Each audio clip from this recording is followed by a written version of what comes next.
I grew up out in West Texas and started playing drums in the high school band.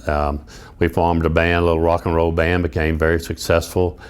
In the late 50s, the Crickets had quit Buddy Holly, and we got picked to do the last tour.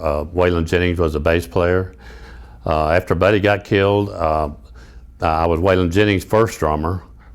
And then I did some stuff with the Everly Brothers, did some stuff with Glenn Campbell, did a couple of March of Dimes tours with Johnny Cash and Jerry Lee Lewis and the Riflemen. And in 1969, Janis Joplin's drummer was sick and got to do a couple of shows with her, so that was pretty interesting. So 1989, I kind of retired from music in the mid-70s, and 1989 we came out of retirement to do a backup show for Little Richard, and so we just kind of got started again, and now I have a blues band called Texas Blues Reunion. But music is a big part of my life. Music taught me a lot how to deal with people. You know, you can look at people, and if you're on the stage and you've got 10,000 people out there and they're not clapping their hands, there's something wrong.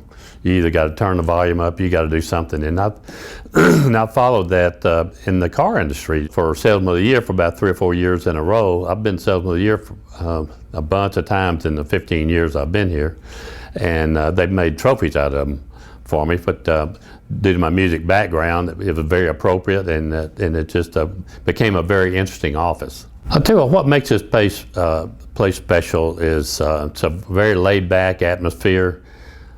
We try to treat people with respect, you know, whether they're buying an expensive car or whether they're buying a less expensive car. But the ownership and the attitude of the managers and the owners, Mr. Ginsberg and Ken Ambrose, I mean, they just make it a real pleasant place to work.